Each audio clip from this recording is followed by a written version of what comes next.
And we have a lot to get to this hour, including protests, politics, and the president. Good evening. I'm Greg Copeland. I'm Joyce Taylor. So activists vow to stay put tonight. We are hearing from the police chief and the police union.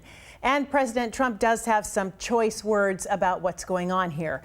We begin with our exclusive King 5 News poll showing what people in Seattle think about the defunding debate. The Survey USA question asked if people agree with some city council members wanting to redirect money to community groups. And as you can see, more than half either strongly agree or agree with this idea. About a third disagree or strongly disagree. This is an issue that Seattle and many other cities are trying to tackle following the death of George Floyd and the movement now underway for significant police reform. A lot is happening in the Northwest tonight, and we have team coverage for you. Let's get right to King 5's Natalie Swaby with a look at what Seattle's police chief is saying. Right, Greg. Well, one thing that the police department is paying attention to, the city is considering a ban on crowd control weapons. 1 week ago, I had the chance to talk with the Seattle Police Officer Guild president, and he tells me tear gas is a less lethal way to effectively restore public order. I had a chance late this afternoon to ask Chief Carmen about that.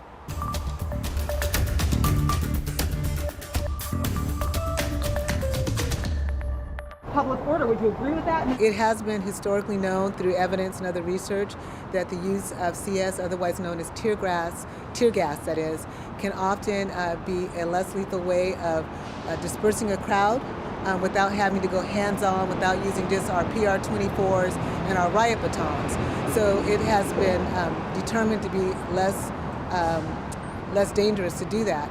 That said, it's been very clear to us that people are not wanting us to use the CS. Chief Best is talking there about the use of tear gas by police and the recent demonstrations that have resulted in violent clashes between police and protesters. She says she's reached out to the International Association of Chiefs of Police, and she's looking for ways to achieve effective crowd management and looking at how her department should respond in the future. She also said she will look to other major cities for their expertise and possibly collaborate with those cities to make changes here. Today, we also heard from the President and CEO of the Africa Town Community Land Trust, a group working in the Central District to see that the Black community thrives in the greater Seattle region.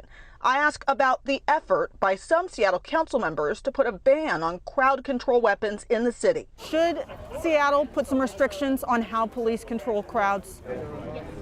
Absolutely. It is very unfortunate that people expressing their First Amendment rights have been met with extreme violence and escalation by the police presence. And back to Chief Best for a moment. She reiterated today something that she had said last week, that response times to 911 calls in the East Precinct area have tripled in some cases. And she said that is one of the reasons why she is still focused on getting officers back into the East Precinct. Live in Seattle, Natalie Swaby, King 5 News. Natalie, thank you.